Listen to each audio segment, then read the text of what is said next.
I think we can start. Most of the people are in the hall already, and our audience online. So, at the very beginning of our initial panel on the role of the architect, let me remind you a little bit of what we heard before the coffee break. We had a keynote by Jenny Osuldsen about communication. And that's what our panel probably will be about, how to communicate in between the panel and later with us about the changing and new roles of architects. We learned about how to communicate via space, how to communicate via form, how to communicate via material, via site, and using diverse media, and most of all, it's our communication in between people. As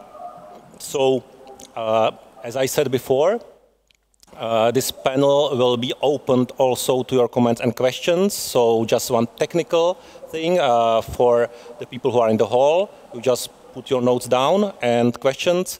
And for the people who are online, we have Katerina, who is our assistant for the online participants, who will take questions later in the second part of our panel discussion from the online audience. So you can either raise your hand in the Zoom application, or you can also put your questions into the chat in the text form.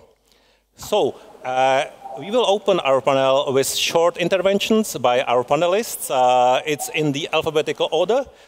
So our first intervention will be by Hugo Dworzak. Hugo is an architect and teacher who is practicing and is also teaching at the University of Liechtenstein. He has own practice in Dornbirn in Austria, and the name of his practice is Architekturwerkstatt. Yeah, that's the workshop for architecture. And he also headed the School of Architecture for years, and his let's say, approach is to keep the mind and body together by combining the teaching and practice as kind of compatible and inseparable parts of architecture, of his architecture practice. So Hugo, he surprised me a bit because when I researched on him, I thought he will be the classical guy who is more into the hands-on design approach and speaking about the craftsmanship and constructions and structures, but he came up with the social agenda. So Hugo, floor is yours. Thank you. Thank you, Samu. And thanks, Dalibor, for inviting me. Where are you? Thank you. We all invited you. Oh, of course, all. You're right when you say that there is a crafty background, but still, as we know, architecture is a very wide field and is a big property to big market to be working on. I have to start with Stephen Hall. I have to, because I really felt very comfortable and even warm-hearted yesterday evening, enjoying his lecture. And because I was raised as an architect in this belief that architecture is somehow innocent is elevating us, making us better people, somehow that the architect is a priest, if not a hero. And so yesterday's lecture made me feel very well. But then came this project. I think it was a library, and Stephen Hall was talking about these tiny little windows that were inserted on the facade, and they gave a wonderful picture on the facade. And he was saying that they are for cross ventilation. I thought very homeopathic, and especially when this nasty question of the brilliant student came up, what about sustainability in your Ostrava project? And Stephen Holl was saying that he has a partner in Stuttgart taking care of it. So I was thinking of, okay, outsourcing, so it goes somewhere else. So now the question is the role of the architects. Are architects playing a role? Are they actors somehow? And what is the real role that we will have to play, not just in the near future, but any time and especially now? I remember two sentences, two quotes of two architects when I was a student at Pratt Institute in New York. There was John Johansson, and he was talking to our students. He was saying, you have to always to remember that architecture is a service art. And as you read it, service comes first. And the second quote is by Kenneth Frampton when he was asked at the turn of the century, what do you think will be the role of the architect or architecture in the next 100 years? And he was saying that during the last 100 years, the architects took very much care of the buildings. And now it's time to take care of the space in between. So that's a complete shift. And this is what I want to lose a few sentences about, because it's a shift from singularity to multi-functionality, multi-whatever. But even more, it's a shift from the individual to the communal. And if we look at what happened throughout the last 2 years, including COVID and including Afghanistan and including global warm-up, then the world became in some parts very, very physical, close up to us. So it's not distant anymore. It's not that somehow there is a temperature change. No, the temperature change is changing something and really physically changing. And then there's a spiritual change, because differences are growing, differences in between cultures, in between ages. There's a big gap in between the very young and the older ones. There is, of course, also the social gap in between people poor and rich, and how do we deal with it? So what happened is, when I started as an architect 30 years ago, about 30 years ago, I was asked to do something beautiful, because I was educated to do something. I shouldn't do something that is ugly, so do something beautiful. Years later, I was asked how things are constructed. That's about energy, that's about materials, that's about logical functionalities and this and that. And recently, and I would say it started about 5 or 6 years ago, I have been more and more asked by local governments and politicians, how do we live together? And this is a question that is, and now I am the optimist for all of us architects. This is a question that we should or need to find answers, because this is a role that means it's the return of the architect to the social agenda, so that we feel responsible and that we create a social impact. I would even go that far to plead for an extra year of architectural education to study sociology, psychology, and whatever. And I want to stop talking for now, just pointing at the image that is not there. Yes, I love this place because I think it's an invitation. It's an invitation for different people to meet at one place, and I can tell you, if I retire one day, being an architect, I will open a sausage stand. Thank you very much. Thank you.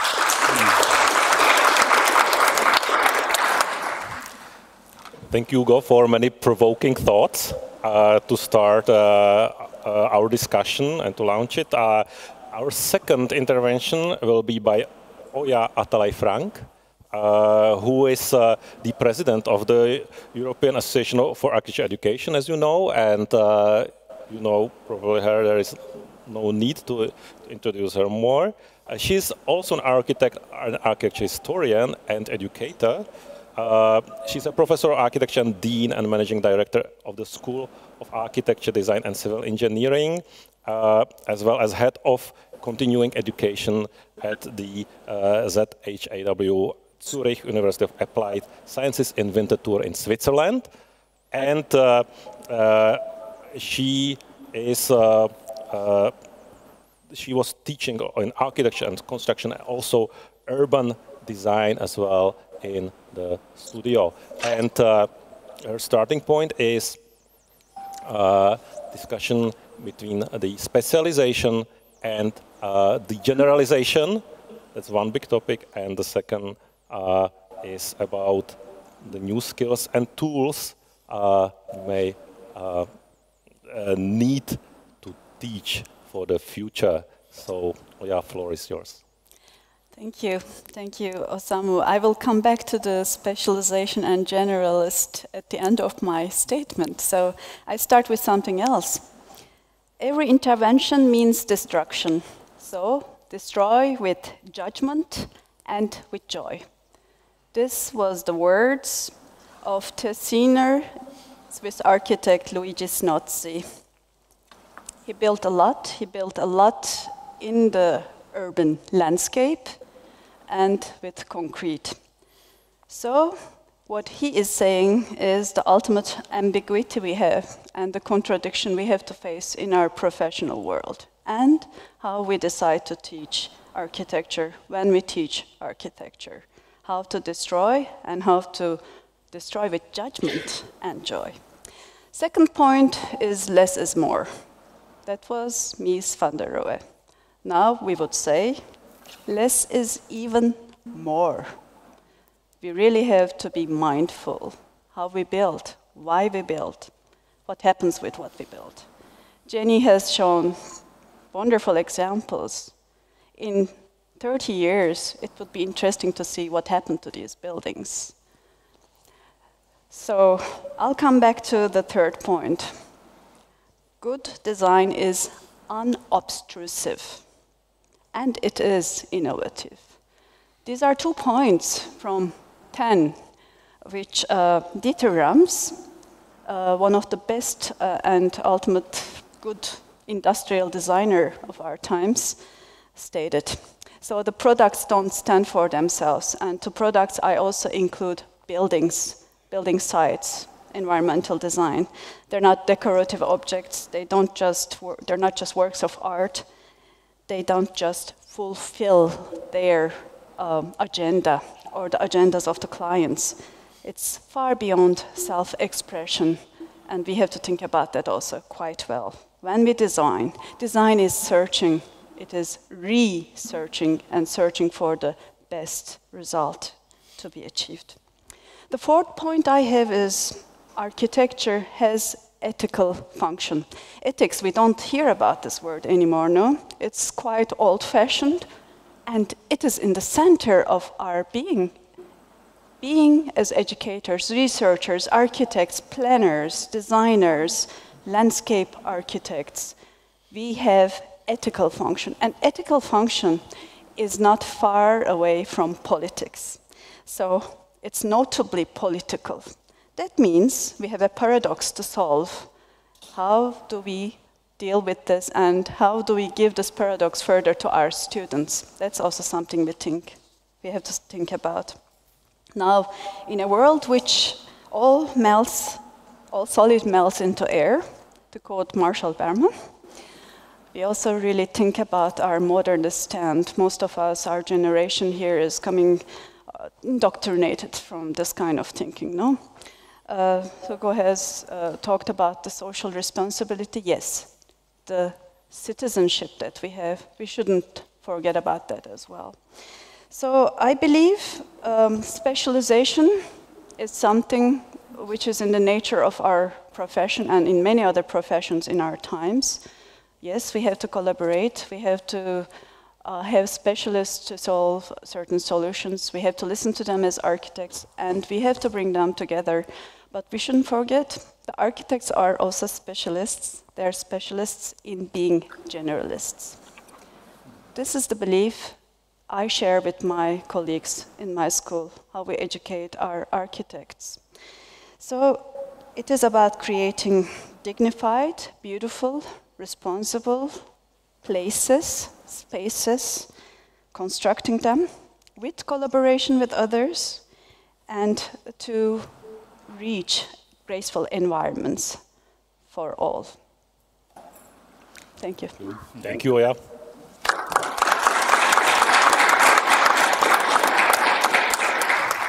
Actually, I noted that the one word repeated in the last two interventions. That was the word responsibility. Yeah, that was both Hugo and Oya mentioned, and that's something that is certainly overlapping the let's say everyday practice in the office in a way.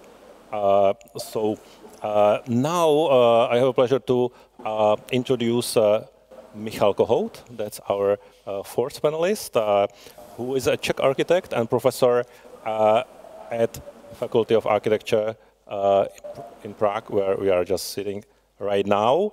And he's also the head of the Department of Building Theory and supervisor of the newly accredited Architecture and Urbanism study program at this school. He also leads the design studio and lectures. And he's co-founder of Prague-based research institute Housing Quality Center. And also his long year co-editor of the architecture magazine Zlatý řez or Golden Section. He has also concerns about the environment and life cycle of the buildings, and his let's say thoughts are directed towards promoting that there should be more social sciences and humanities also represented in the education, so that we could expand our practical view of architecture practice to the wider societal problems. So, Michael, floor is yours. Thank you, and thank you for the to all for the opportunity to speak here. And I would also like to thank my three speakers, because I would like to sort of take on the subjects they open. That's one of them is the social role and social responsibility of an architect, and the second one is the dichotomy between the specialization and the generalistic approach of architects. My contribution would, in my contribution, I would like to make a plea for architecture as not only as art, but also as a type of science or knowledge accumulation. In fact, it's interesting that Stephen Hall, who was mentioning in his lecture yesterday, was mentioning Adolf Loos, who actually was coining this approach to architecture as more as a sort of architect being a service provider or social service provider than an individual artist. And I think that due to the modernist fragmentation, many of the specializations which formerly were part or integral part of the building process and what architects or builders were doing or craftsmen were doing, and gradually these sort of specializations created their own fields, and they kind of fell off under the horizon of how we see architecture. And I think this is in a way very dangerous for us, and that we need to sort of restore architecture as a sort of in its integral role of creating environment and or contributing to the creation of environment. And I also think that it's important because on the basis of in this knowledge sort of driven society, the social policies are being made on the basis of knowledge, and we all know how severely these policies are in fact affecting the environment, or even sometimes causing havoc in it. So it's really important that architects are part of this process and take part in the debate of how these policies are being done and created. And it's also, let's face it, it's also about how we distribute the resources basically in society. I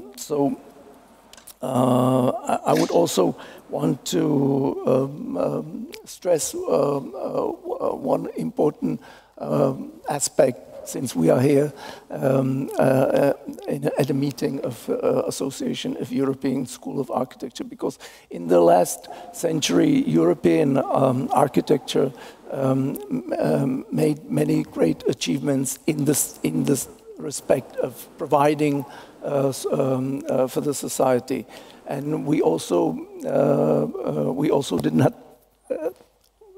We should point out that we also were not able to shun certain mistakes, and in the decades to come, it is understood that most of the development will be happening in Southeast in other regions, Southeast Asia, Africa, South America, and I think that we can also see what was happening here in Europe and North America as one giant sort of experiment, scientific experiment, and we can draw knowledge and information from this experiment, so that what will happen sort of in the other regions can actually draw effectively and learn effectively from the mistakes which we sort of had, and which costed us dearly and costed the society dearly. And of course, I don't have to say that with all the impact the built environment has on the ecology, on the economy, on the social and cultural sort of aspects of society, the margin for error is really getting smaller. So that would be my. Thank you, Michael. And on that. Okay. So we are also here for learning from each other the good practice, to sum it up, because this is really a great opportunity. And last but not least is Till, who is a landscape architect, and he is based in Germany. Started his practice in Dresden, the Rehwaldt Landschaftsarchitekten, and he is also president of the German Society for Landscape Architecture and visiting professor at this Faculty of Architecture in Prague. And his focus is primarily on the public spaces and design of public spaces. As he said in the beginning of his practice, he was mostly asked for designing gardens. Then he was asked for animating and the abandoned public spaces. And today's the agenda is very much going towards tackling the climate change. So that's there are very specific. Let's hear the voice from the specific field of landscape architecture. Till, floor is yours. Yes, thank you, and also welcome from me. And I think what is interesting for me in this topic, how to communicate, or what is the role of the architect. So it's the view also on the nature, because we are, I think, especially as landscape architects, but also as architects, we are not only communicating with people or to the people. We have also to communicate to the nature. And it's not so easy, because the nature cannot speak in our language, so we have to understand the nature, and we have to find some relation to it. And for me it's interesting that it's some kind of circle. If we go back to the prehistoric time, so the man starts with working with the nature in some forest maybe, or as a people lives in caves, and I think the people were more the enemies of the nature, or the nature was the danger, the big danger. So in this relation starts the communication with the nature. And then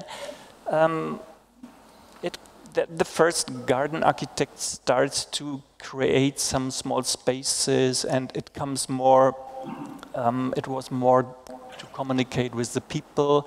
So the garden architects tried to dominate the nature, take the nature in the gardens or in the cities. So it was interesting that the relation was has another direction. So the people or the man was not the enemy of the nature, but the nature was more the enemy of the people. So and then it started, the landscape architecture or the garden architecture steps more public, to the public area. So it was more the time to communicate to the people, to have all these huge participation processes now, and like in the last decades, and all the people, all the landscape architects focused on this social dimension of architecture, or of the role. And I think for me now, we have to come back, or you can say back to nature, but in another, maybe it's not a circle, it's some kind of spiral. We have to find another relation to the nature. So we are not longer, of course, the enemies. We are not longer have to dominate the nature. We have to be more partners for the nature. So we have to find a new way to communicate.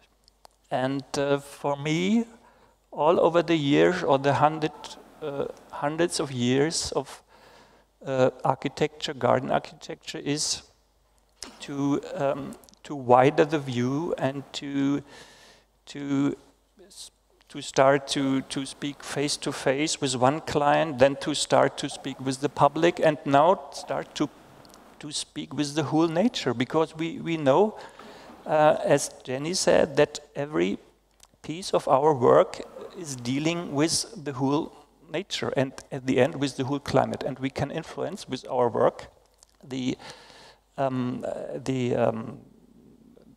whole world by climate change, or we can try to influence the future with our work. And if you understand this dimension, I think you are able to, or we are able to communicate in another way, not only to the people, but also to the nature, what is not so easy, because we have to find the language. And at the end, I think, for me, it's the most interesting point that we as designers also have to find a form or a shape for this new ideas, new functions. And if you have some kind of, let's say, new idea of watering the trees on the street with rainwater, so you have to find the form for it and the shape for it. So it's it's a simple question, but not easy to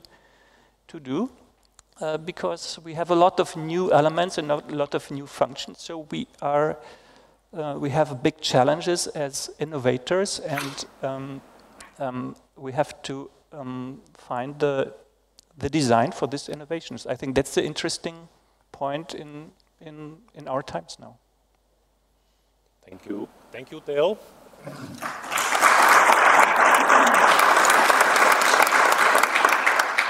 So my first question would be, apparently we have identified several pressing issues that are quite obvious. Yeah, that's the climate change, that's the social inequality Hugo mentioned. There's the growing complexity, growing scale of the projects maybe that are very demanding. But my first question would be then, because you are representing diverse parts of the practice or let's say the perspectives, is there enough interest or demand for architects' work or for the expertise of architects for this kind of solutions that we might bring? Because all of these issues that are maybe critical have some aspects that architects could help to solve that are somehow connected with better design solutions or maybe circular economy or wiser management that are part of the design work and architects' work. Do you feel like there is enough demand? Because it seems like there is enough offer on the side of architects, but is there enough demand from the side of the society for the architects' services, architectural services was actually mentioned here. What do you think about it? So who wants to start? You can start if Yeah. I may. Well. I think basically, of course, we can say no. There is not enough demand. I would say for actually the knowledge we can provide, and who's to blame? Us, I think. Because it's about the communication, which was mentioned here, and how do we communicate? How do we put together our knowledge? How do we share ourselves? How do we share our knowledge? How do we share our knowledge with others, with other fields of science? And I think that we are not providing a good service to the society in this respect. Look at for instance, the Frascati manual. The word that's the categorization of the sciences, basically, and the word architecture on the approximately 400 pages of the Frascati manual is mentioned once, and it's the computer architecture. It's how it's mentioned. The word urban is mentioned once as urban, urban jurisdiction. So, and who's to blame? Us. It's clear, I think. And of course, I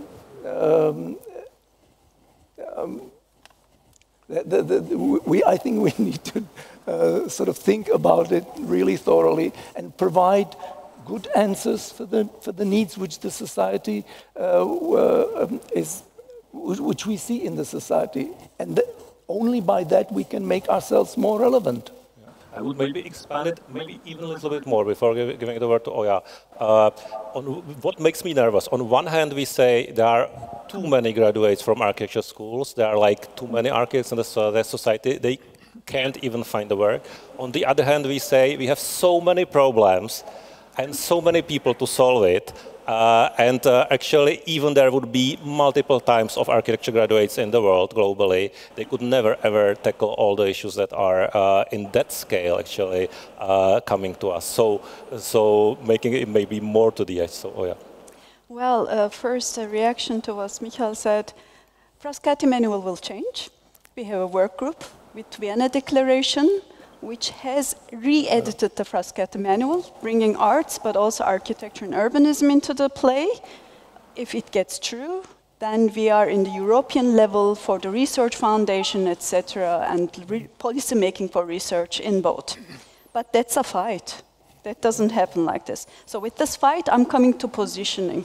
I think what we all share and say is right, but taking a position and making a difference requires the individual, but also the community. So we as architects, if we have a position, and if we can get together with others and share this position, we have to become political.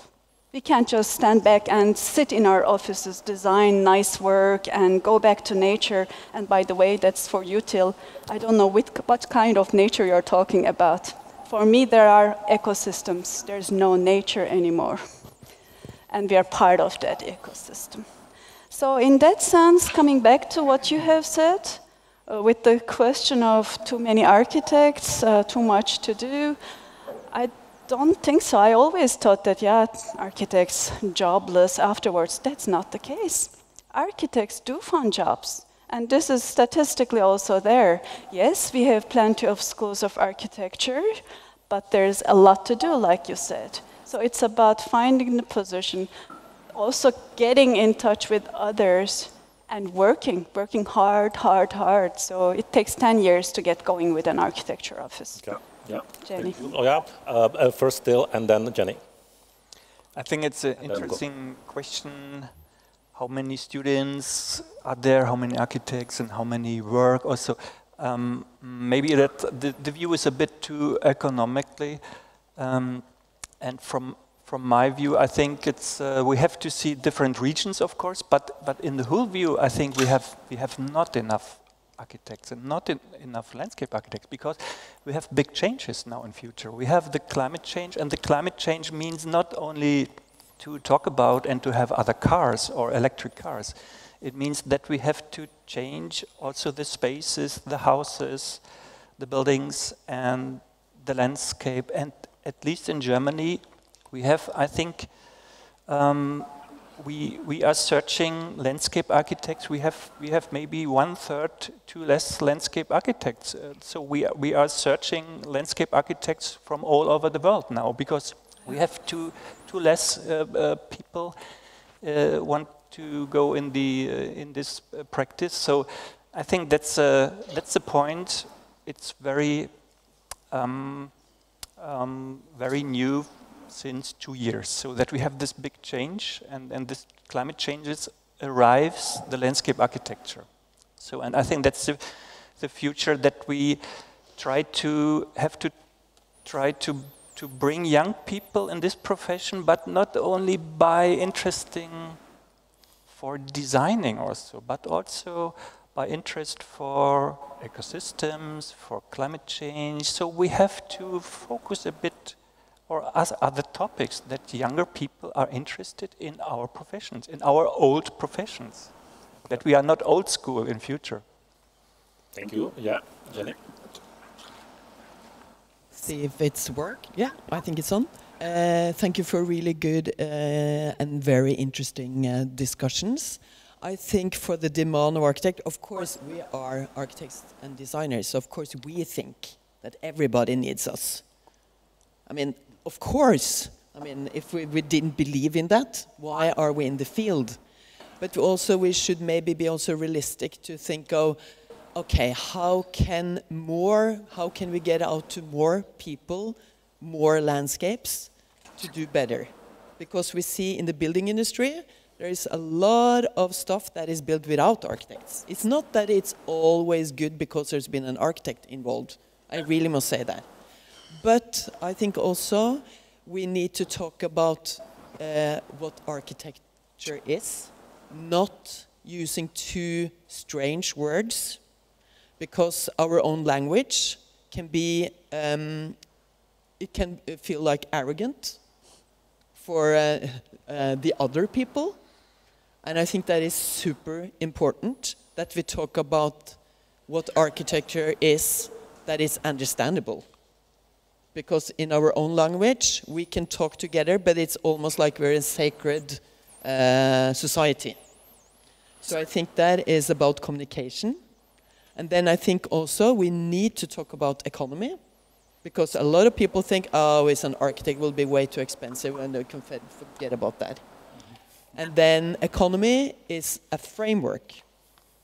So how to learn to also be realistic. Because a lot of competitions, we keep on going, and then in the end, with the beautiful renderings, this is not what we saw in the first rendering, because there is a budget. So we also need to be more realistic about that. And then I think, like, maybe more of the schools need to be broader in the thinking of it's not all about design. A lot of, I mean, no, I showed tons of images of built projects, and quite a few architects think that that is the only thing about architecture. Of course, you have the academic, but policymakers, and also about be the person on the other side of the table. I would say management. If you can have more architects in management to be ordering project, then you are the policymaker. Maybe you don't need to be a politician, because it's another story, but to be part of making policies. Because if the policies there is that, yes, we know about the climate change, everybody knows. If there is a demand that this has to be solved, then we need the profession to solve it. You can't, you will not get a permission to build. So maybe it really needs to be spoken more about that it is an important position to be in the other side of the table.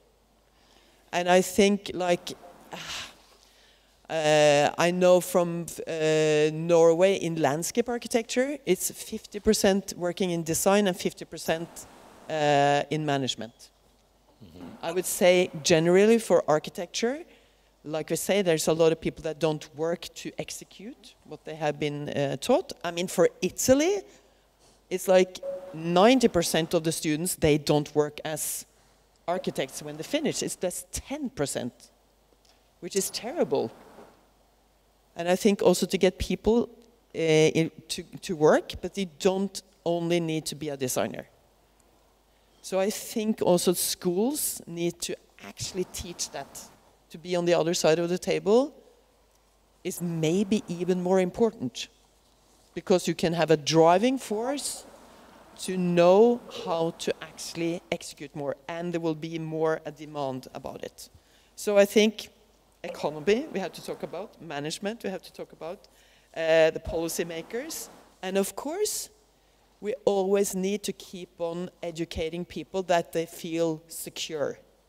You have to secure the room, that you can be as an architect to say, we need to do this. Yeah. No. So there's of course a demand, but I think if we had the possibility to see more of the executed projects done by architects, I think we also would see more sustainable, more resilient, longer lasting, better maintenance, and hopefully much more beauty. Because I think the aesthetic is really important that we also take care of. That was maybe too long, but thank you. It was perfect. And you actually, Jenny, built a perfect bridge, I think, for Michael, because he wants to speak later a little bit about the shifts in the architecture education at this school towards what you actually mentioned before, the management, development, and so on. And if it should become part of curricula or not. But Hugo is just one short comment on demand. As architects, we are used to wait for the next project, to wait for the next job, instead of we create the next job. And since, Oya, you were saying that we are specialists in being non-specialists, means somehow when a student leaves university that he is the most open person, the most versatile person, and there is not just a little world or little doors open, everything is open at that point. So, but we are just not really taking these chances. We can work and do something on many different fields. The profession, this title, being an architect, is not just focused on designing buildings. There's so much more, and we are still not aware of all these possibilities. And I think it's very important for the schools to realize that we are actually most of the young architects who come to my office after having finished their studies, they don't know a thing about how to build a house. So they are starting to learn to do the job, but they bring a world with them, a big world, and this is what they have in their backpack. And this has to be somehow materialized and focused on. Thank you. Yeah, I actually think also that now when, for example, we say with Oya that there is an architect specialist, and architect generalist, that it's in opposition, but I feel like it's actually not. It can be the one thing. For example, I imagine it typically as looking at our curricula at the bachelor degree, the student gets the big overview of a little bit of everything, but just to get the overall knowledge and the wide scope of the profession, while when progressing to the master degree, there is already space for picking selecting some special subjects like urban planning or landscape design or management, something, and trying to already go a little bit deeper. And when going to the PhD, you can even go into the research phase. That is also very vital and important to connect somehow again with the architectural practice at the best. You know? So my maybe second question would be if, because these demands coming from the society, from the nature, from these ecosystems are really kind of speeding up, and it seems like some of the processes that are within our profession embedded and within the education system maybe are kind of rigid, maybe have a lot of a little bit, I would say, slower pace than needed. Do you see that the ability of our profession to reinvent itself, the education to reinvent itself, the connection between the research or maybe design-based research or research by design, maybe connection between the schools and practice is working well? How is it in your case of your practice? Do you think there is enough space and time and energy and resources or maybe demand from the clients for innovation just to, or is it something you put extra in your practice? You always feel like, okay, this I should actually do that.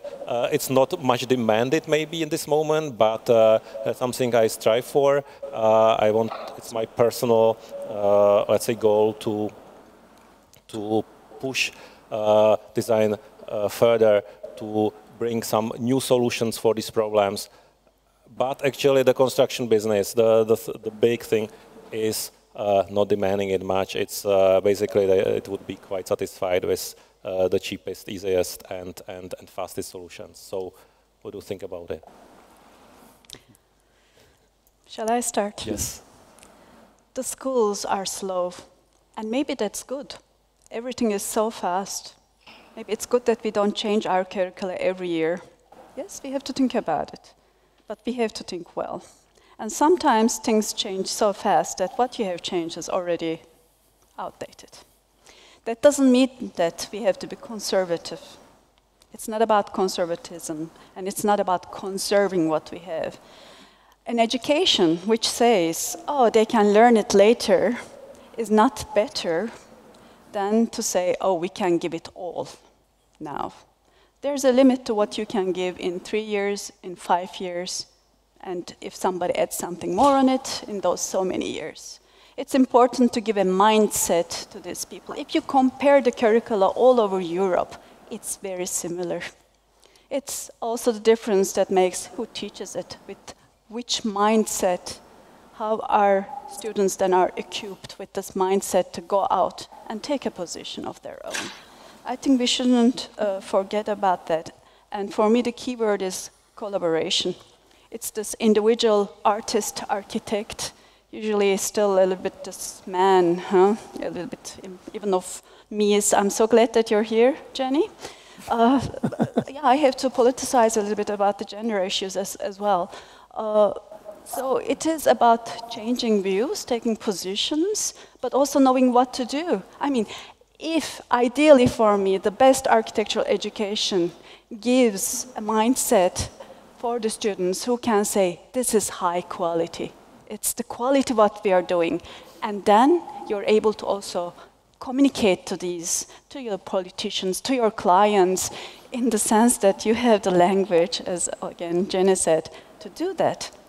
Yes, sometimes you need to be a seller. It's about how you get to the point, if it is worth it. Thank you. Till, correct. I can say this from the view of landscape architecture, and I think your question has two sides. One is the client side. So, and I think there are more and more public clients and other clients asking for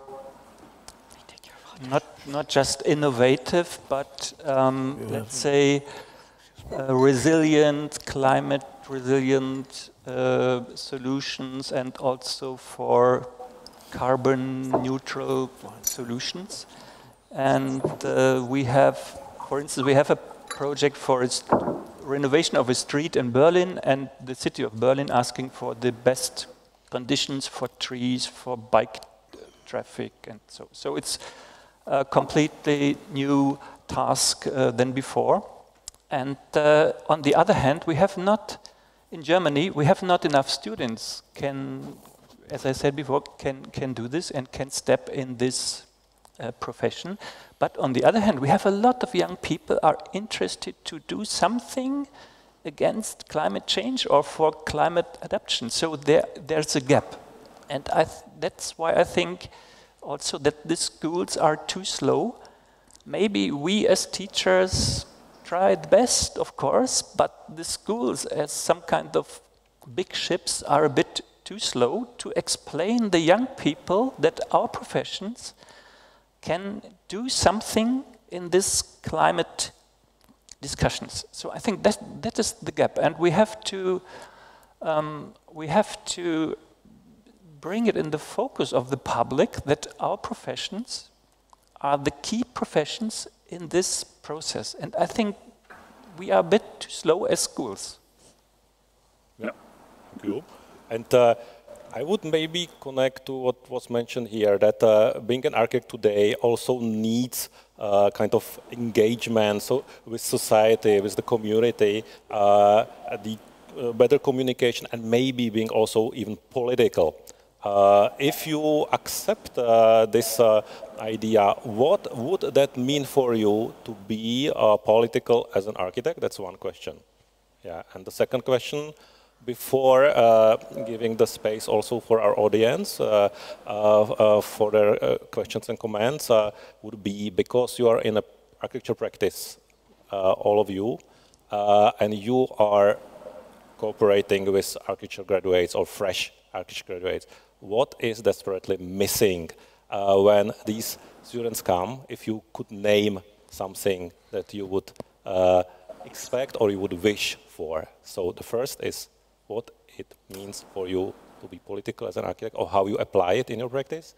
You can be very specific, just name one thing where you see that you operate politically. And the second is what you would like to find in your new colleagues joining your practice. So who wants to start? I didn't get the first question, to be honest. The second one I can answer very... Pick one, yeah. Yeah, very easily. I expect somebody to come as a person being interested in this world that will be offered to him. And I think the curiosity is something that is very important. When Oya was talking about the fast changes in curricula, yes, I agree. There is no reason to change it all the time. As actually, since I'm part of this big group here, I realized that the schools became more and more the same throughout the years, instead of staying different and taking advantages of these differences. So if I expect somebody to come to my office, I don't expect that he knows everything and that he can do everything, but I expect him to come as a person that is eager to become an architect. And I agree, yes, 3 years are very short too short. I myself studied 10 years. My mother was asking me once, when will you be finished? And she was adding to it, it's not her interest, but the neighbors were asking her, so she had to find out. I was in a very, very lucky situation. Today you have to be done by, after 3 years, maybe 5 years, and an Austrian old architect, he doesn't live anymore, Ernst Hiesmeyer, he once said, first you have to become a human being before you become an architect. So that takes time, it takes time. So whoever comes to your office is offering something. It is a big offer to the office. I expect that and I respect that. Also the not knowing everything. Yeah. Curiosity and ability to learn and openness to learn and develop. Yeah. Yeah, Jenny? There are so many things that I want to comment. Just one for the ability to reinvent. I agree that I think it's good that universities are a bit slow, but I think it's also should be more risk-taking, because that's what we have to be when we are in practice.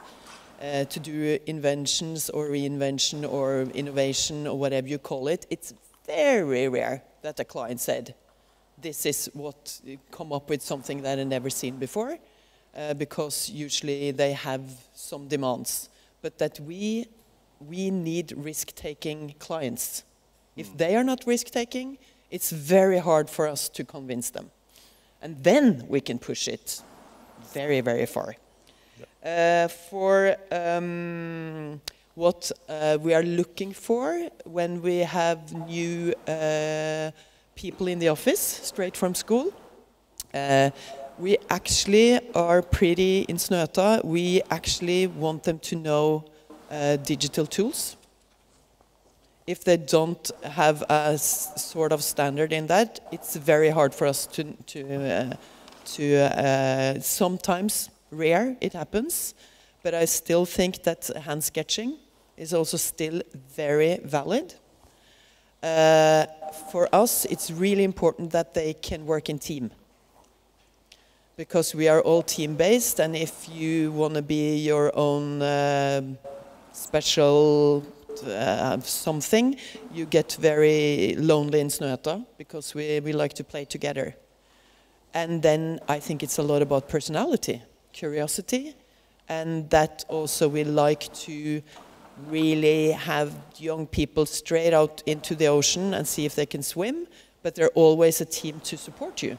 And of course you cannot everything, but if we don't let them start with whatever they're doing, we don't get the best from this fresh. And I think that is so good for us, because we are getting into a system, even if we try to push ourselves all the time. So these fresh new thoughts, sometimes they are totally amazing, because we would never come up with that. And then say that this is the way this project is going.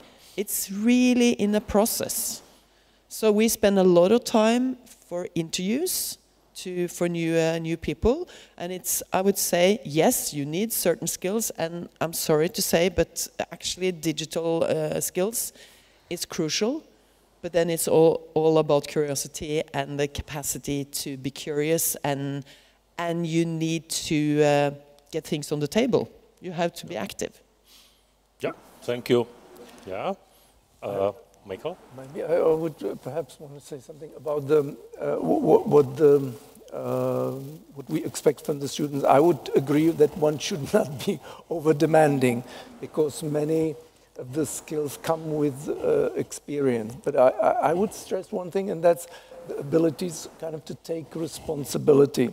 And I think that, like, the responsibility for what is being designed and feel responsible for it, and act upon that. So that for me is a sort of important quality of someone who's stepping into the practice. But I would also want to stress, like, reverse the question. I remember when I sort of got my first job, I had many sort of jobs before, but then I came to the studio, and it was interesting because suddenly I felt that the people were interested in what I had to say, and also they gave the space.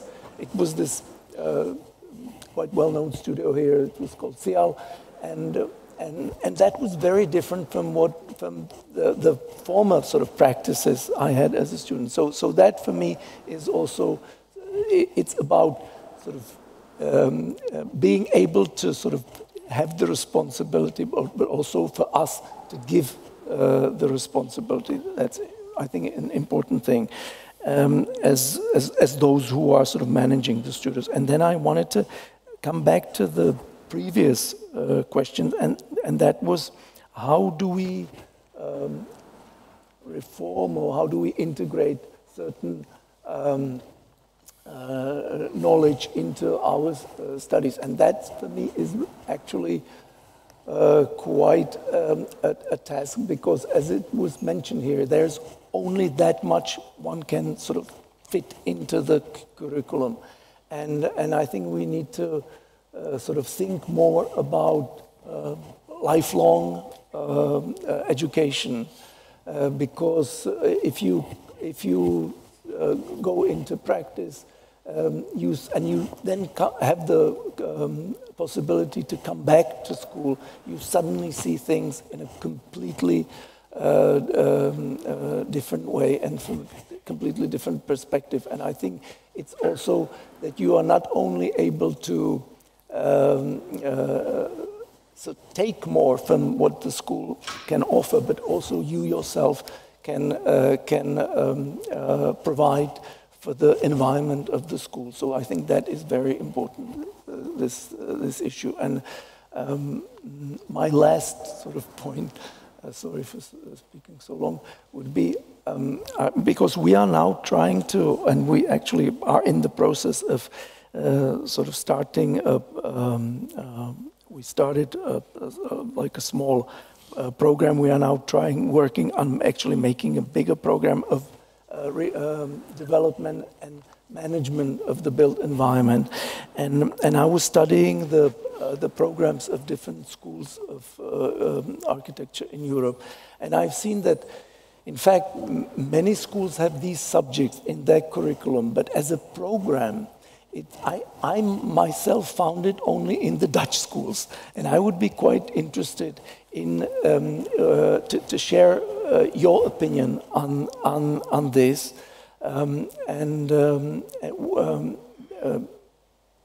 Yeah, that would be, I guess, my point, because I see that it's often, again, like the secondary studies, the postgraduate studies, these courses are offered. But as graduate studies, like master classes, I have found it only in Dutch schools of architecture, or in other schools, like schools of economy, management, engineering, and etc. Okay. Yeah. Do you want to also react, or? Oh, yeah. Well, many words have been as keywords mentioned, so we expect our graduates to be curious, responsible, political, ethical, innovative, ready to try. They should be very communicative, they should stay optimistic, they have to be open, they have to be critically aware. We're all talking about soft skills. Who is going to build? Who understands how the construction functions? We shouldn't forget that, as schools of architecture. Yes, we do need development management programs, landscape programs, but we're talking about ecology, we're talking about less is more, or I'm talking about it at least. We have to collaborate. We can't unendlessly build graduate programs, new schools of architecture. Why don't we stick together? Why don't we make joint programs and with schools of economy or schools of management? Because at the end, they go out and they they do the thing, huh? They get the money as well. So I think we really have to change our mindsets before we start investing so much time and money in building up new programs. Nothing against your program, huh? Don't take it personally. It's fine. That's what I'm also... the way we are actually taking. We really have to discuss about this. So that was the first question you said, with the political stance? That was the, let's say, how you see the possible political dimension of architecture profession, or how is it being in your case? But I think in case of people who are actually teaching at the universities, it's already also part of the political act to educate the younger generation or to discuss the topics, but if there is something outside of that as well. The schools have to connect also more with the local politicians, the national politicians. The schools or associations have to collect and connect to the other professional organizations. That's what we are trying to do as EAAE. Now I'm doing a little bit of Werbung, right? But that's how it is. We can't do it on our own. How you do that? The moment there's an initiative, you jump in. You say, come, let's get together. You contact, you talk, communicate. There we go. Yeah. And then we start and discussing and then making statements and defining actions. That's how it goes. Yeah. We have to act. We talk too much. Thank you. That's a nice word. To open the second part of our discussion, that means to enlarge it also to you who are in this hall and who are online. So please raise your hands to address our panelists, and our assistant will bring the microphone to you because the sound is only, the audio is transmitted only when you speak to the microphone. So please, do we have a microphone? We need it there.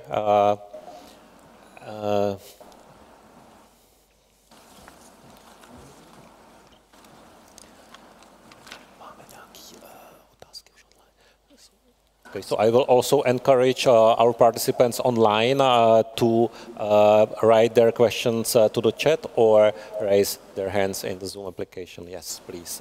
Could you just introduce yourself in 2 words? And I'm Johan Dworzak from the University of Antwerp, but also a council member and coordinator of the Education Academy. And one of the main topics that we started the Education Academy with was the roles of the architect. So thank the panel for keeping this discussion alive and exploring or inquiring this position of the role of the architect. But I would point to a kind of gap that I still feel in my mind regarding this position and roles. If talking about nature and human-built things or ecosystems, if you then say that maybe 99% of the built environment is not built by architects, how should we relate to this kind of reality? Can we learn from it? Do we have to play a role of the healer and improvement of doing these things?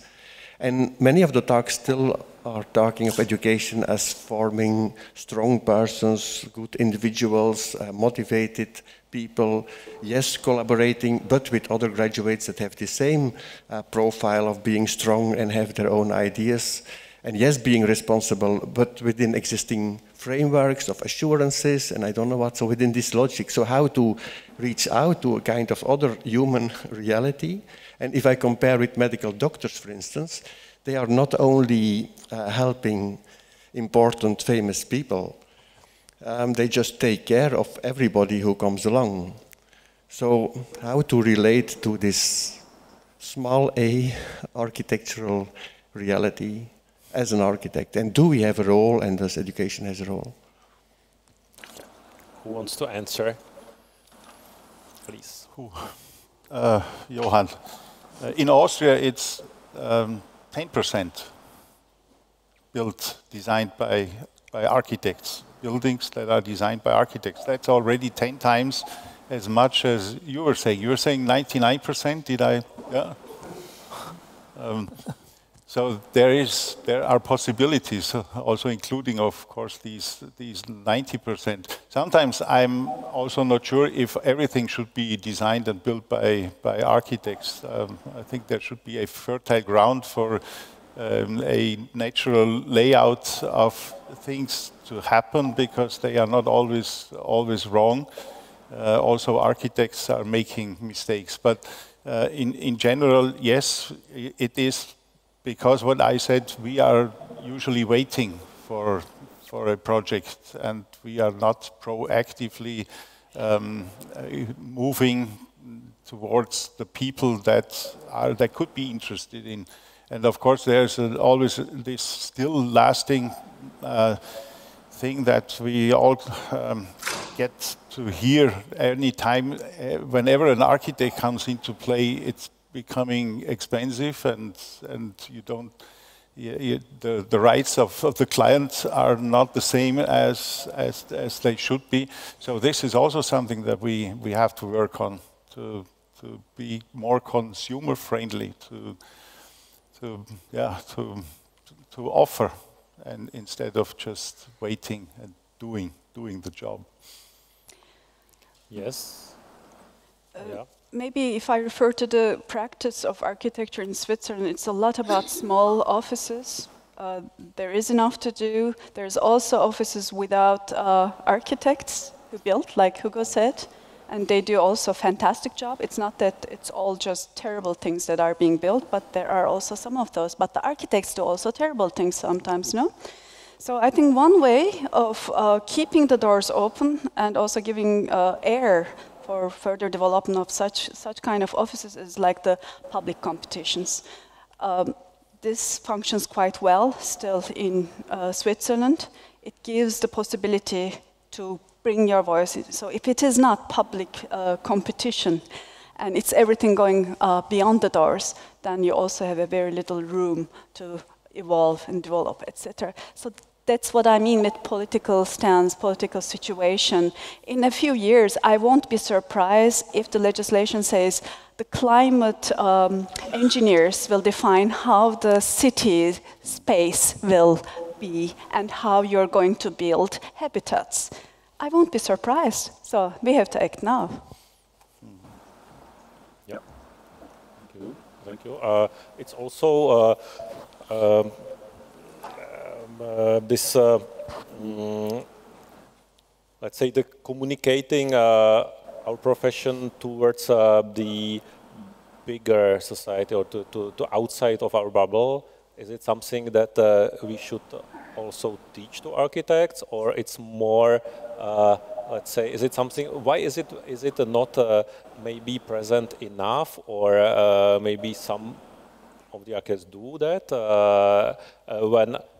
I think typically when I was studying, I was told we shouldn't try to sell ourselves on the market, because the good architecture sells itself the best, and so the architects who were promoting themselves too much were actually not seen as, let's say, trustful, capable enough, while seeing it from the other side, from maybe United States, I would say that the promotion of the practice or the firm or the business is an inseparable part of doing the business. No, it's and if you have good practice, it's nothing to be shameful about to promote it, maybe publicly, but and also outside of the architectural bubble, there are many media, different media, many competitions there that are actually interested in architecture, and they are publishing architecture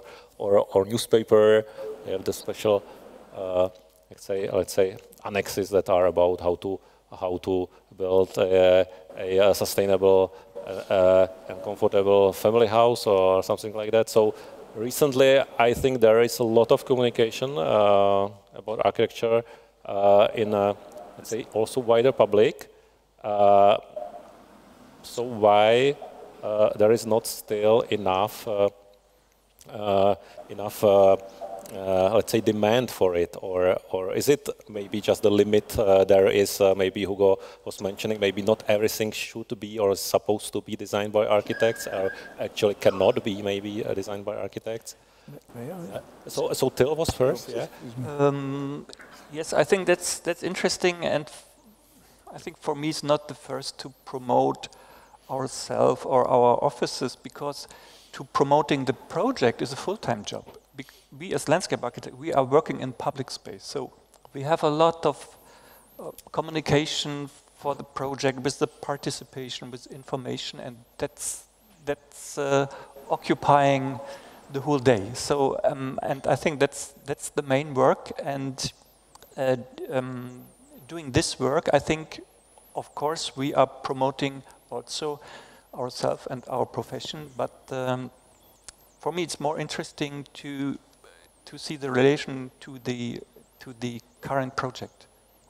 Yeah, absolutely.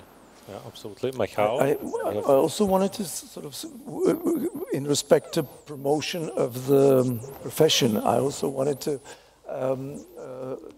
draw attention to one field, and that is actually educating and making people familiar with the profession from already like young age.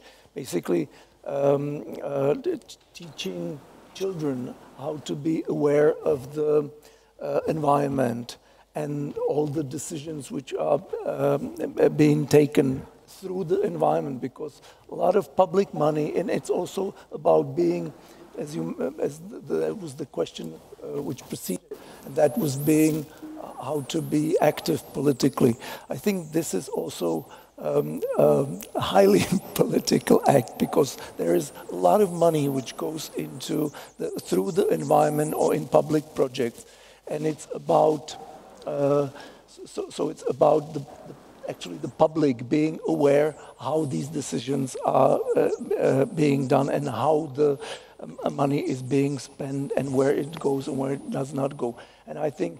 And if we were talking about the fact that lots of the environment is not being designed by architects, I think it's a matter of sort of efficiency.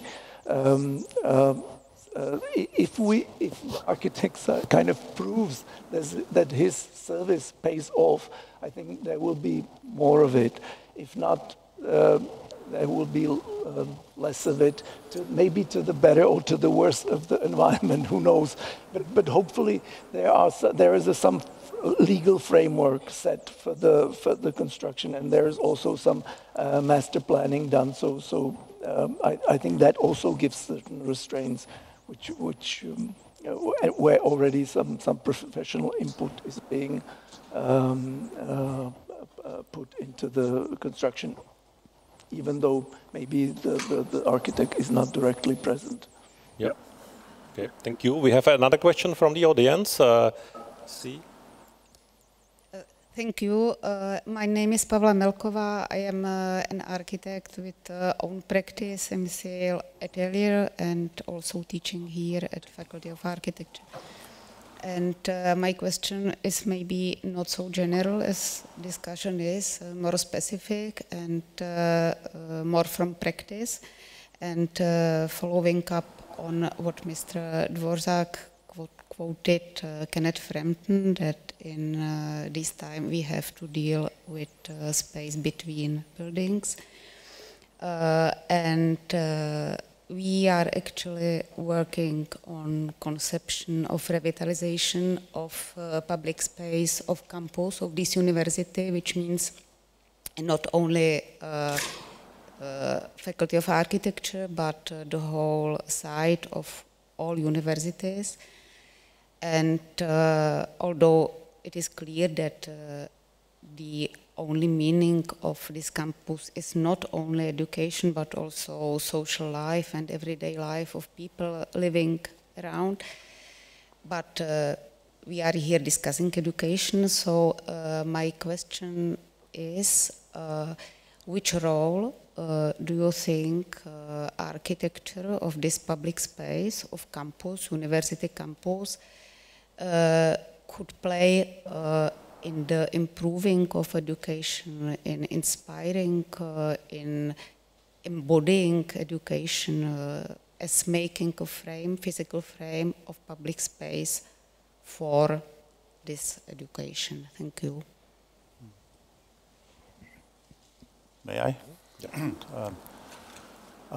campus, and I think this school is a wonderful example. There is a piazza in front of the building, but very empty. I think of all these fields as experimental fields. I would just hand it over to the students to do something with it. Of course, there should be topics, and it could change almost any semester, any year. I think this could be incredible laboratories for experimenting on to do. Please forgive me when I say to do something. Of course, it's not something. There has to be a reason behind it. But these are the Baufelder. That's a construction site. And if we offer something that can be constructed in reality, what better can happen? Because then it's going to be used or not used or misused. I think this is a chance. Maybe I... Yeah, yeah. I'm thinking about EAAE 70s, where they said, forget school, forget studio space, forget building, architecture is outside. So there is a generation of some British architects which got their formation with this philosophy and without the space of architecture. That doesn't mean that campus is not important. It is very important. But more or less to add on what Hugo also said, it's what we do out of it, that we open each space, every square meter for use. I think that's a very important thing, no matter in which form it is. Yeah. And still? Yeah, of course, I think campuses are big workshops with some experimental spaces. On the other hand, I think campuses could be also some kind of exhibitions of different buildings, materials, trees, surfaces, and at least I think campuses should have maybe also different or diverse dimension of spaces. So spaces for small groups, for big groups to interactive, and maybe also spaces for one person to go in a niche and take the computer and do something. So I think the diversity of spaces and dimension is also very important to have different offers to interactive. Yeah. I actually like this notion of the experimental space within the campus or within the school, and that somehow connects to me to the notion of the risk Jenny mentioned before, because in the architecture practice we are taking enormous risks on everyday basis, I would say, because when there is some new way to go, you very often don't know where it will end, and so it's kind of opening new perspectives. In the same time, is something like that happening in the schools or in the institutions where we are preparing our let's say colleagues for their practice, younger colleagues? Is there enough space for risk in preparing students, or should there be risk, or maybe not? Maybe this experimental ground is a kind of let's say, safe space to take some risks. So how would you think about conveying this, let's say, quality of, I would say it's even a quality to take a risk, it's connected with the curiosity as well, in the architecture and design practice and the education, how it should transform, how it should be present or yeah, transmit it, yeah. You know, it's contradiction. If you say risk and responsibility, you pull the hand brake. I think we shouldn't talk about how to teach taking risks. We should talk about error culture, mistakes. We do make mistakes. And the students are allowed to make mistakes. And they learn from their mistakes. Without mistakes, we don't learn. None of us come so far. And that's important. And for that, you don't need the campus. Of course, the campus helps, but it starts in your design process. It starts in the teaching, in the pedagogy. And the campus supports that. The studio space helps you to develop that kind of culture through your peers, through your, you know, professors or whatever, but it is about making mistake and how far you can take it, making mistakes than in the professional life. So there's a threshold there. Right. Right. Yes, Jenny? I think there are too few students that are risk-taking. I think we see that quite a lot, that a lot of students like to try to get not the correct answer, but to do it the right way. And I think if we can't teach them more being risk-taking and curious and testing and prototyping in the studio, they will not do it when they come up in real life.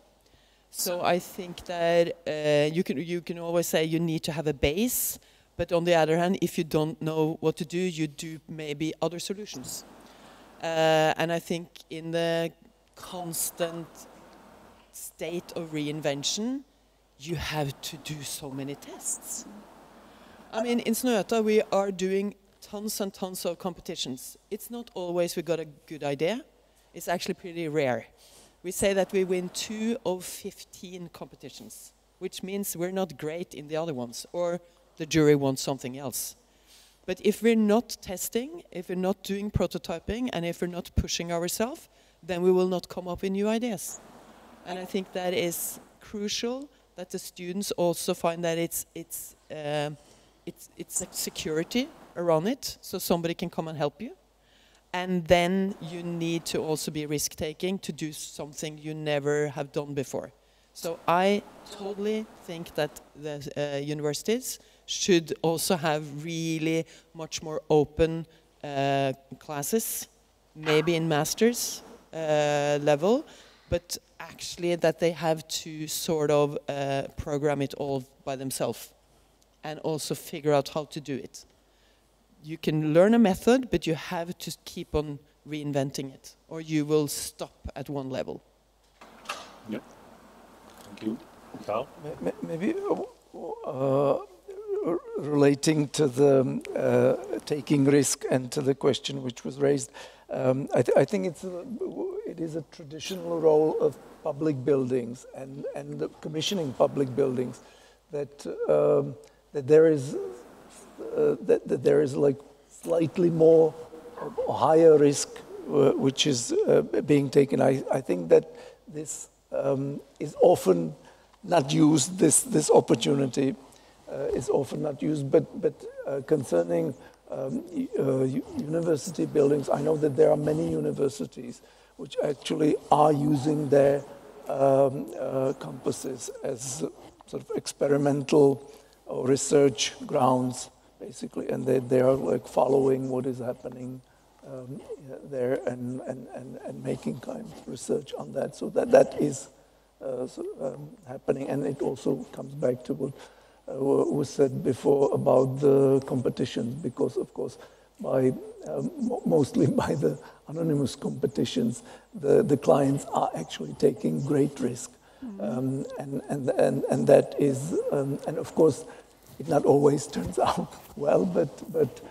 quite often many new ideas are being realized through that. So and also it gives the opportunity to emerging architects. So it's really important.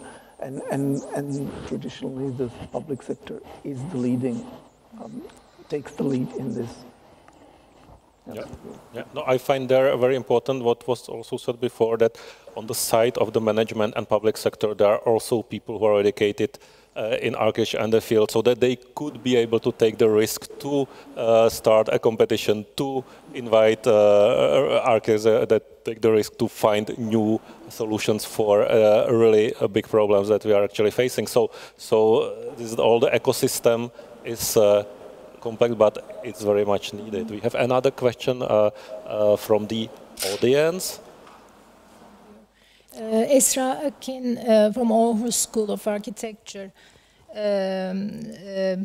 This is a very nice discussion, and I found very, very relevant points. I just want to underline something, just being a little bit away from architecture, because I think architecture is in between everyday problem solver and being a futurist, or being an engineer, or an artist, or a social body, or an individual body. So everything about architecture is taking a decision how you're going to balance yourself. And I think now we don't have, as architects, have the power to take our decisions, considering the real estate sector.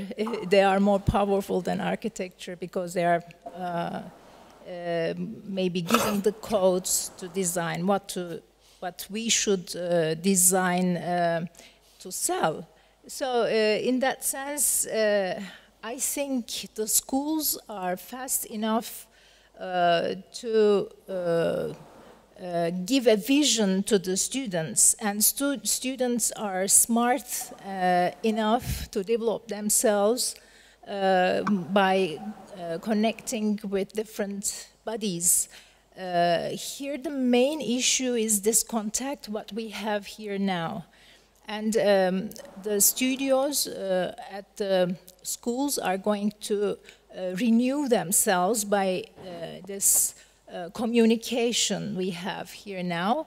And maybe the main question is not making the definition of the perfect architect or perfect education of architecture, but it's more about these NGOs like EAAE, how to design a tool of power to become a voice, to create a voice. So Jenny's point, according to me, is the most important thing. I would request from this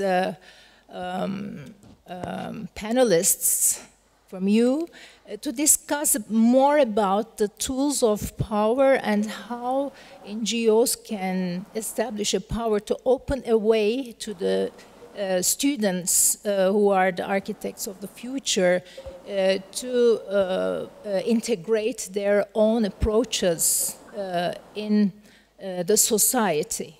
Thank you. So who wants to answer that? Yes, I have two stories on that, two short stories on that. As far as I remember, in the Netherlands, it used to be the case that young architects leaving the schools, they have been invited for their first project to have a commission right away, so they could start into reality just on their own. Maybe it's not true, this story, but I love it, because I think that would be great to get some responsibility and to have it on your shoulder, and you start doing something. Second thing is, when I was head of our department, I was going to the local communities and I was asking them, I was saying, we have 12 classes of studios, 12 studios, and I can offer you one studio consisting of 12 interested students and one person to take care of them. Do you have a job for them? Where in your community? And we got jobs, not a lot, but we got jobs, and they loved it the most, because for them it was proving something, somehow reality, and the second thing was for them really doing something on the battlefield. So the battlefield is also so important.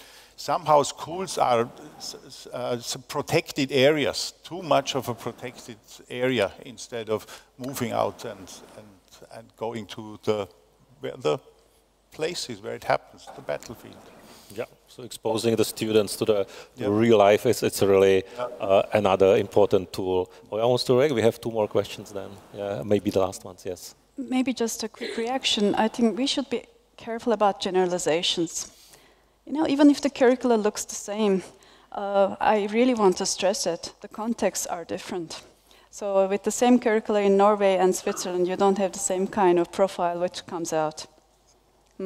We shouldn't forget that. And the students, when they come, they all have different aspirations. It's about looking, seeking a way, and not everybody is going to end up having a voice, and not everybody wants to have a voice. So we have to also take care of that. So we can't make everybody political, innovative, etc. It will be segmentation. That's the part of the education. That's why I'm really stressing that we have to give this quality, the feeling of the quality, and the way to see the quality in the built environment and the work.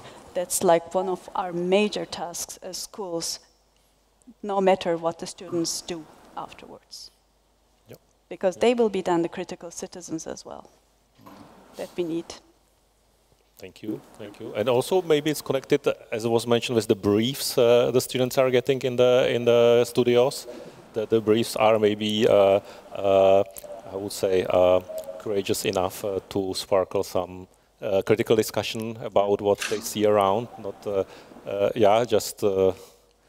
that's an interesting topic. So we have one more question there, and I think the last question there, because we are getting almost to time. I'm not sure, we have 3 more people, so let's do it fast. So we have one question there, and maybe not everyone will have a chance to reply to everything. Yeah, so.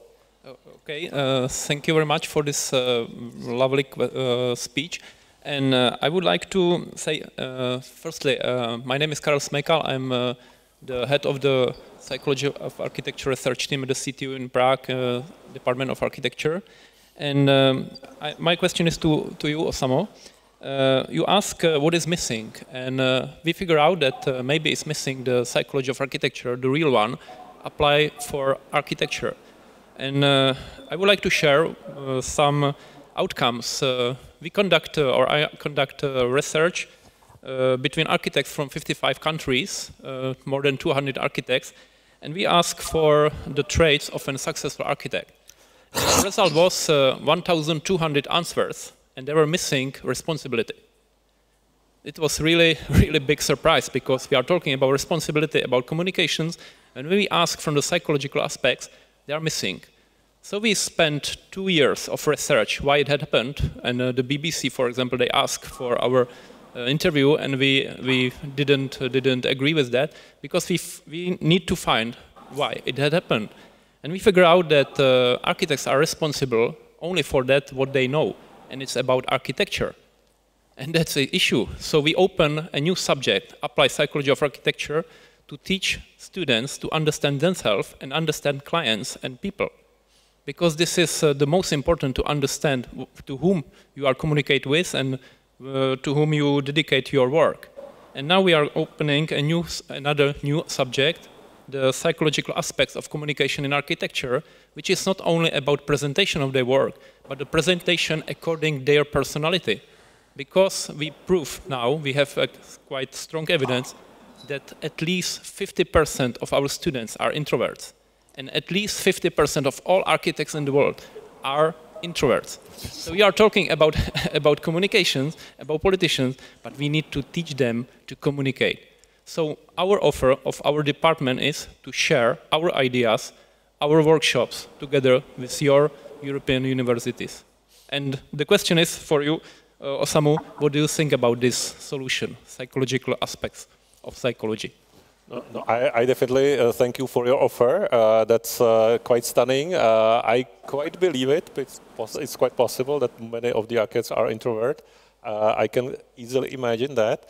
And in the same time, what I'm teaching is a project presentation in English. So it's actually my subject, and it's of great interest for me. So I'm taking this contact, and we can definitely discuss it over the break, what it would mean, and let's look at it in more detail. Thank you, thank you. So we have one more question there, I think, and then the very last question there. Yeah, and we are almost to the time. We are actually to the time now. So let's be brief. Thank you. Thank you very much. My name is Zoltán Schrammel from Budapest University of Technology, and sorry for being a little bit rude, but I have not heard still this word mission.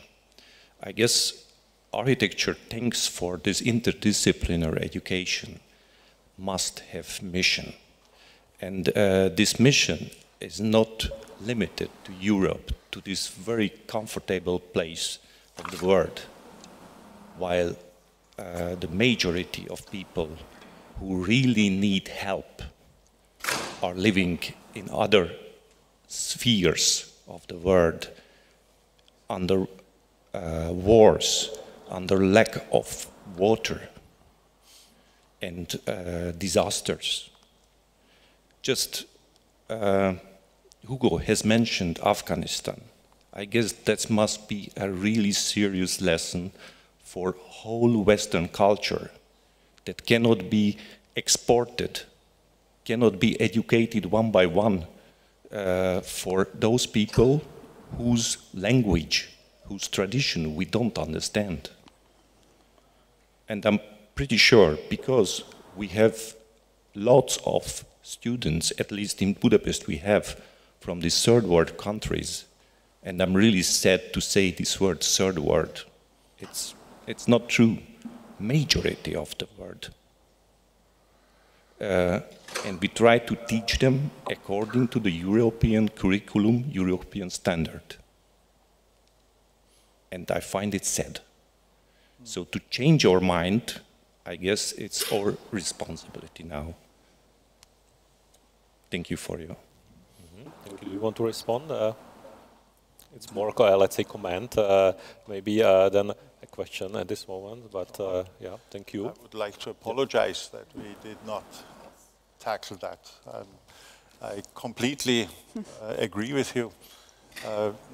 I remember many projects done by different universities for Africa, for example, in what you said, and you don't want to use the word third world, because it really already starts there to call them third world. But many of these projects were not successful because we somehow always tried to export what we know instead of learning from the other side what they know. And I know some examples that have been very successful. Anna Heringer, for example, she's doing a great job.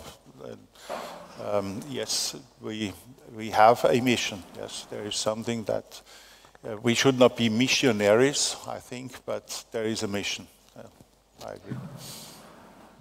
Yeah. Okay, on the other hand, I wouldn't be that flagellant in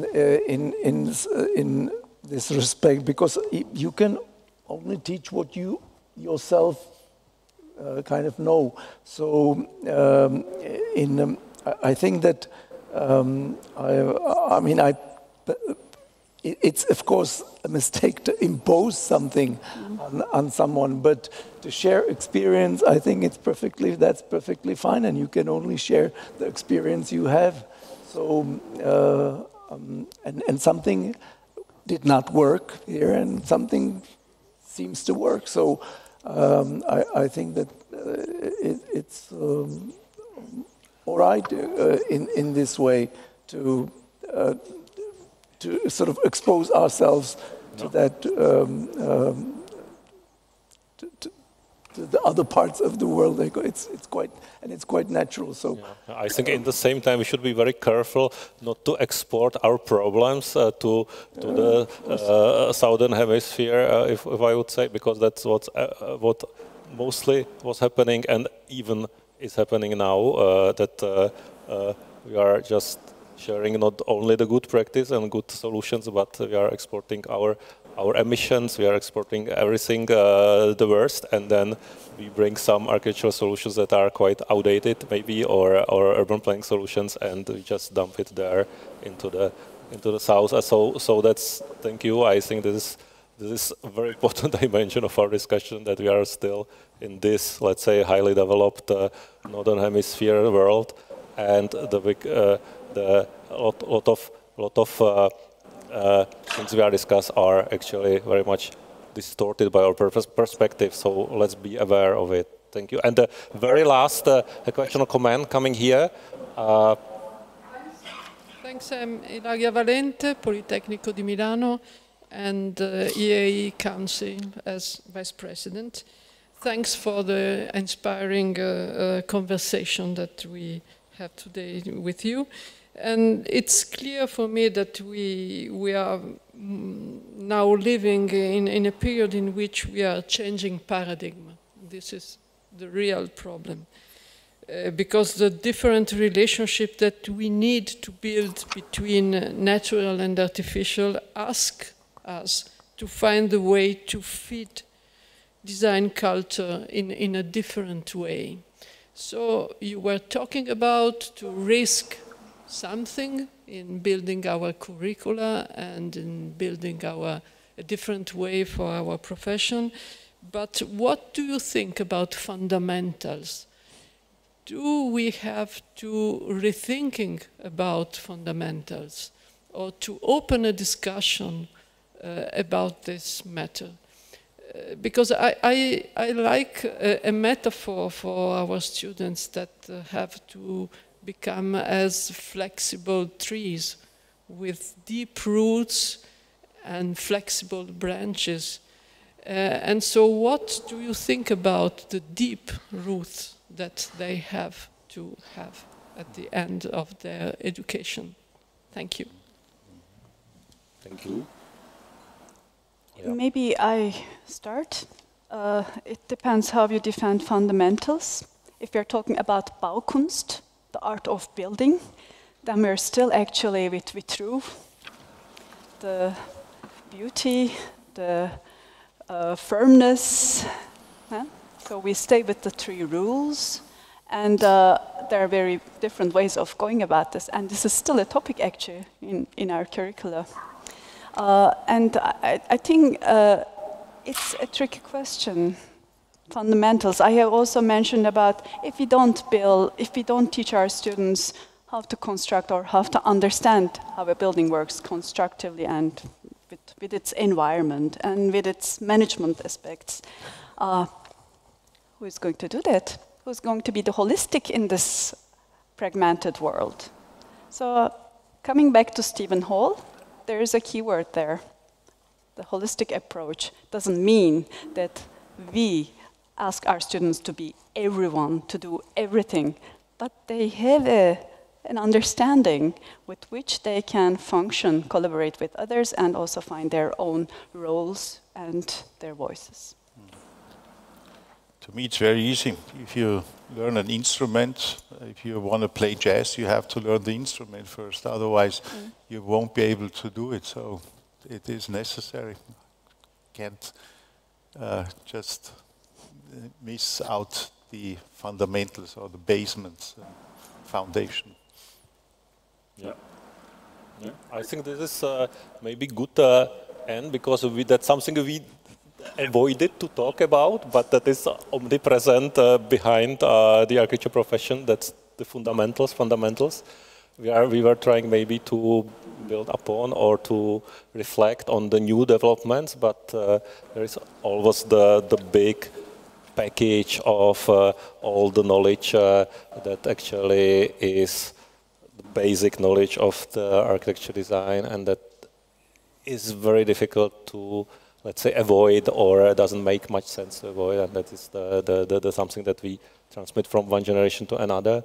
And so I have to thank now to our panelists, to Jenny, Hugo, Oya, Michal, and Till, and to all of you joining this panel. And that was the first panel on the role of architects.